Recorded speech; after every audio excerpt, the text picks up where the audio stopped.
She's already fallen for you. She just hasn't told you yet. And honestly, she might never say those words out loud. But here's what nobody explains. A woman's emotional attachment doesn't stay hidden. It leaks through her actions, her texts, her body language, and a dozen other signals she doesn't even realize she's sending. The question isn't whether she's giving you signs. The question is whether you're paying attention to the right ones. Let me tell you something that changed how I understood my own behavior.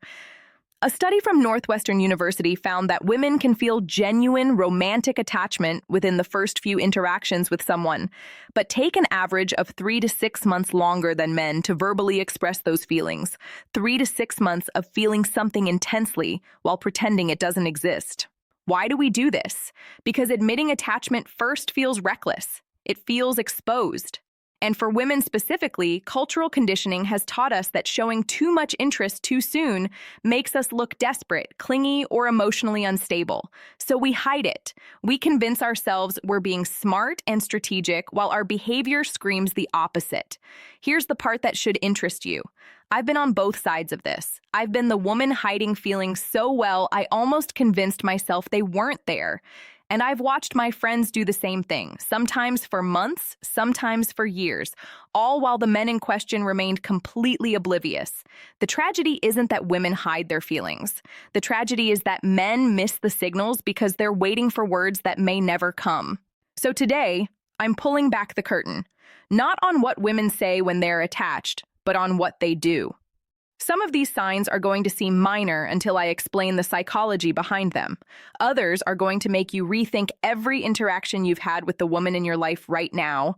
And one sign, the final one I'll share, is so reliable that psychologists use it as a primary indicator of genuine attachment. But I'm saving that one for the end. This is where it starts, and it's so subtle that most men completely miss it. A woman who isn't emotionally attached has no problem going days or weeks without seeing you. Life is busy, schedules conflict. She'll catch up with you eventually, and there's no urgency about it. But when emotional attachment enters the equation, something shifts. Suddenly, she's finding reasons to be in the same place as you. And these reasons always sound perfectly logical on the surface. I was in your neighborhood anyway, so I thought I'd stop by. My usual coffee shop was closed, so I came to the one near your office. I'm going to that event you mentioned. Totally separate decision, just happened to be interested. Here's the truth she won't admit. She wasn't in your neighborhood anyway. Her coffee shop was probably open. She's going to that event because you'll be there. Dr. Arthur Aron, a psychology professor who has spent decades studying interpersonal attraction, calls this proximity-seeking behavior. When we're attached to someone, our brains literally reward us for being near them. Dopamine floods our system when we're in their presence, so we unconsciously create opportunities to get that hit. The amusing part? She genuinely believes her own cover stories. She's not lying to you on purpose. She's lying to herself first, then relaying that lie to you as if it were fact. I once drove 45 minutes out of my way to coincidentally be at a farmer's market where a guy I had feelings for shopped on Saturday mornings. I told myself I just wanted fresh produce. I told my friends the same thing. When I ran into him there and he seemed surprised, I acted shocked too. What are the odds? The odds were 100%. I made sure of it. If she keeps appearing in your orbit with increasingly creative explanations for why, she's not coincidentally interested in your hobbies or randomly passing through your area. She's emotionally attached and manufacturing opportunities to be near you. Pay attention to whether she notices shifts in your mood that you haven't announced. A casual friend or acquaintance responds to what you explicitly tell them. You say you're stressed, they acknowledge it. You say you're happy, they celebrate with you. Their awareness of your emotional state is entirely dependent on your verbal updates. But a woman who's emotionally attached? She reads you without needing the words. She notices when your texts seem shorter than usual and asks if everything's okay. She picks up on tension in your voice during a phone call and wants to know what happened. She observes that you've been quieter than normal in group settings and checks in privately afterward. This isn't casual observation. This is active emotional monitoring, and it requires a significant investment of attention. Research from the University of California found that people in the early stages of romantic attachment show heightened sensitivity to their person of interest's emotional cues.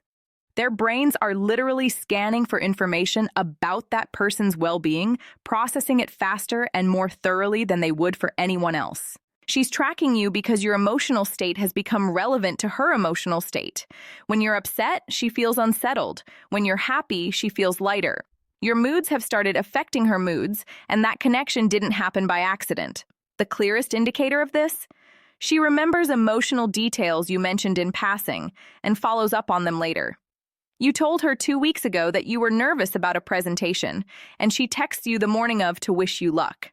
You mentioned your grandmother was having surgery, and she asks how it went without you bringing it up again. She's not just listening, she's cataloging. And that level of attention is reserved for people we're genuinely attached to. This one reveals more than most people realize. In normal social situations, women check their phones regularly. Texts come in, notifications pop up, social media beckons. It's automatic, habitual, and completely unremarkable. But watch what happens to her phone behavior when she's with you. A woman who's emotionally attached will often become conspicuously less engaged with her phone in your presence. She might place it face down on the table. She might keep it in her bag instead of on the surface in front of her. She might take longer to respond to messages because she's focused on the conversation with you.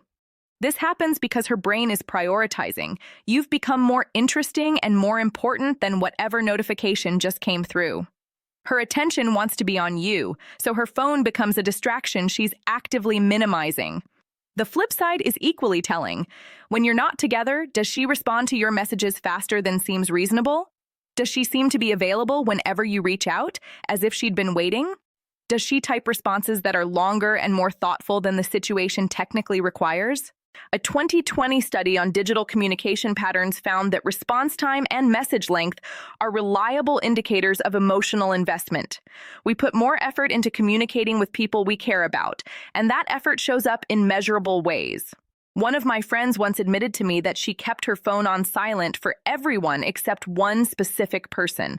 When I asked why, she said, "I just don't want to miss his messages." She also claimed she wasn't that interested in him. Make that make sense. If her phone behavior changes around you, or if her digital communication with you seems to receive special treatment, attachment is already present. Listen to what she wants to know about you and ask yourself, does this curiosity match someone who supposedly isn't invested? A woman without attachment asks surface-level questions. She might learn your job, where you're from, general facts that come up in normal conversation. She doesn't push for more because more isn't necessary. But when emotional attachment is hiding beneath the surface, her questions betray her. She wants to know about your childhood, your relationship with your parents, what your previous relationships were like and why they ended, what you're afraid of, what you want your life to look like in 5 years. What makes you feel understood? What makes you feel alone? These aren't casual curiosity questions. These are, I'm trying to understand who you actually are questions. And that kind of investigation only happens when someone is emotionally invested in the answers. Dr. John Gottman's research on relationship formation found that couples who engage in what he calls love mapping, asking detailed questions about each other's inner worlds, showed significantly higher attachment levels and relationship success rates. The desire to know someone deeply is itself a form of attachment. Here's what makes this sign particularly reliable. She can control what she says about her feelings. She can't control her genuine curiosity about who you are. If she's asking questions that a casual acquaintance would never ask, her emotional attachment is driving that investigation. She might try to disguise it as general conversation. I was just wondering. Random question. This is probably weird to ask, but those qualifiers are her becoming aware that she's showing more interest than she should and attempting to minimize it. But the questions themselves reveal the truth. You don't interrogate someone's inner world unless you're planning to be part of it. This sign is so unconscious that she probably doesn't realize she's doing it. When a woman develops emotional attachment, she starts viewing other women in your life through a different lens, not as neutral figures, but as potential competition that needs to be assessed. Watch for how she reacts when you mention other women, even casually. If you bring up a female coworker, does she ask follow-up questions about what she's like? If you mention a female friend, does she want to know how long you've known her, whether you've ever dated, whether she's single? If another woman approaches you in her presence, does her body language shift, her posture straighten, her attention sharpen? This isn't dramatic jealousy with accusations and arguments. This is quiet territoriality. She's gathering intelligence and silently marking her position. Evolutionary psychologists explain this as mate-guarding behavior. When we've developed attachment to someone, our brains trigger protective responses to potential threats, even if we haven't consciously acknowledged the attachment yet. We become vigilant without meaning to. The most telling version of this is when she subtly positions herself as different from or better than other women you mention. "Oh, she sounds nice," said in a tone that suggests the opposite. That's interesting that she's into that, with just a hint of dismissiveness. "I'm surprised you get along with her type," creating a category that puts distance between you and the other woman. She's not being catty on purpose. She's experiencing territorial instincts she hasn't admitted to herself yet. A friend of mine once spent 10 minutes explaining why some woman who had commented on her crush's Instagram photo was obviously fake and trying too hard. When I pointed out that she seemed pretty worked up for someone with no feelings, she paused, thought about it, and said, "I'm just observant." Sure, that's definitely what that was. This might seem small, but it's psychologically significant. Inside jokes serve a specific function in human bonding. They create a shared language, a private world that exists only between two people. Every time an inside joke is referenced, it reinforces the unique connection and reminds both parties that they have something no one else shares. A woman who's emotionally attached will unconsciously work to create these shared references. She'll bring up something funny that happened when you were together and make it a recurring theme. She'll give you nicknames that reference private moments. She'll quote things you said and turn them into callbacks that only you would understand. Each of these acts is a tiny brick in a wall that separates us from everyone else. She's building a private territory of shared experience, and that construction project doesn't happen by accident. Research on relationship intimacy shows that couples with more inside jokes report higher satisfaction and emotional closeness. But here's the important part. Inside jokes typically emerge before relationships are official. They're a precursor to deeper attachment, not a result of it. If she's stockpiling private references and creating a catalog of remember when we moments, she's emotionally attached and actively building infrastructure for the relationship she hasn't admitted she wants. Pay attention to how often she references past experiences you shared together. If she brings them up frequently, if she seems to treasure those shared memories, if she adds to the collection of inside jokes with unusual enthusiasm, her attachment is present and growing. Here's something that reveals emotional attachment without question. When you're going through something difficult, who shows up? Not who says, "Let me know if you need anything," which costs nothing and means little. Who actually appears with help you didn't specifically request? A woman who's emotionally attached will manifest assistance at exactly the moments you need it most, even when you haven't asked. You're sick, and she arrives with medicine and food. You're stressed about a deadline, and she offers to help even if the task isn't in her skill set. You're having a bad day, and she rearranges her schedule to be available for a phone call, a visit, or just silent companionship. This kind of anticipatory support requires two things: close attention to your situation and genuine investment in your well-being. Neither happens without emotional attachment. Dr. Sue Johnson, the creator of emotionally focused therapy, describes this as responsiveness to need, and she identifies it as one of the core components of secure attachment. When we're truly bonded to someone, their struggles become our concern, and we take action without being asked. The key detail to notice is whether her support is proportionate. Does she offer more help than the situation technically requires? Does she seem more affected by your problems than a casual friend would be? Does she remember details about your challenges and check in on them unprompted? Disproportionate support is a clear signal. She's investing more than friendship would demand because she's feeling more than friendship. Everyone has layers: the surface stuff that we share freely, the middle stuff that we share selectively, and the deep stuff that we share only when trust and attachment are present. Watch what layer she's sharing with you. A woman without emotional attachment stays on the surface. She'll tell you about her job, her hobbies, her weekend plans. Pleasant, friendly, but fundamentally safe information that doesn't make her vulnerable. But when attachment develops, the layers start peeling back without conscious permission. She tells you about a difficult family dynamic, She admits to an insecurity she usually hides. She shares a fear, a failure, a wound from her past. She lets you see the parts of herself that she normally protects. This happens because attachment and vulnerability are neurologically linked. Dr. Brené Brown's research shows that emotional connection requires emotional exposure. We cannot genuinely bond with someone while keeping our walls fully intact.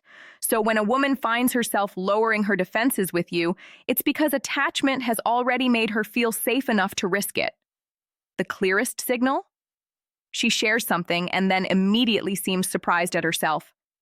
I don't know why I'm telling you this. I never talk about this with anyone. Sorry, that was a lot. I don't usually share that. Those statements are her conscious mind catching up to what her emotional attachment already did. She didn't plan to be vulnerable. The attachment pulled it out of her. If she's sharing things that make her uncomfortable to share, if she's letting you behind curtains that she keeps closed for everyone else, her emotional investment is real and significant. Pay attention to how she responds when something good happens for you. A casual friend will offer congratulations that match the achievement. Polite, appropriate, and proportionate. Got a promotion? That's great, congrats. Finished a project? Good for you. Standard responses that don't reveal much. But a woman who's emotionally attached, your victories feel like her victories. She remembers the goal you set and acknowledges when you've achieved it. She seems genuinely excited, not performing excitement, but actually experiencing it. She might want to celebrate, suggest you do something special, or mark the occasion in some way. This response pattern reveals something crucial about emotional attachment. Your success has become integrated into her emotional experience. When you win, she feels the dopamine hit. When you achieve something you wanted, she experiences satisfaction. Research on what psychologists call capitalization, the process of sharing positive events, shows that responses to good news are actually more predictive of relationship quality than responses to bad news. How someone celebrates with you reveals how invested they are in your happiness. If she's tracking your goals, remembering your aspirations, and responding to your achievements with genuine enthusiasm, she's emotionally attached. Your happiness has become important to her happiness. This is the sign I saved for last because it's the most reliable and the hardest to fake. When a woman is emotionally attached, her physical behavior in your presence follows a specific pattern. She moves closer without apparent reason. She finds excuses for touch, and she orients her body toward you even when the situation doesn't require it. Let me explain each element. Movement toward you. In social settings, does she gradually end up near you? In one-on-one situations, does the space between you shrink as the conversation continues? Does she choose seats that are closer to you than necessary? This happens because attachment creates a literal physical pull. Her nervous system experiences proximity to you as rewarding, so she moves toward that reward unconsciously. Excuses for touch. Does she find reasons to make physical contact? Touching your arm when she's making a point, brushing lint from your shoulder, playfully pushing you when you've said something funny, fixing your collar or your hair. Touch is the most direct physical expression of attachment. Research from the Greater Good Science Center at Berkeley shows that casual touch releases oxytocin, the bonding hormone, in both parties. She's touching you because the touch feels good on a biochemical level, and that feeling is driven by attachment. Body orientation. In group settings, where is she pointing? Not just her face, but her torso, her feet, her shoulders. If her body consistently orients towards you even when she's talking to someone else, she's physically signaling priority. Dr. Albert Mehrabian's research on nonverbal communication found that body orientation is one of the most honest indicators of interest. We point ourselves toward what we want, often without realizing it. The reason this sign is so reliable is that it can't be consciously controlled over time. She can choose her words carefully. She can curate her texts, but her body will betray her. If she's physically moving into your space, finding reasons to touch you and orienting toward you consistently, the attachment is present and powerful. I've watched myself do this, sitting in a room full of people and realizing that I had somehow migrated to within 2 feet of someone I had feelings for, finding reasons to touch his arm during conversation, facing him even when someone else was talking. And at the time, I would have sworn I was acting normal. The body doesn't lie, it simply doesn't have the capacity for the kind of deception the mind can maintain. So there they are, 10 signs that reveal emotional attachment even when she's doing everything in her power to hide it. Here's what I want you to take away from this. Women don't hide their feelings to make your life difficult.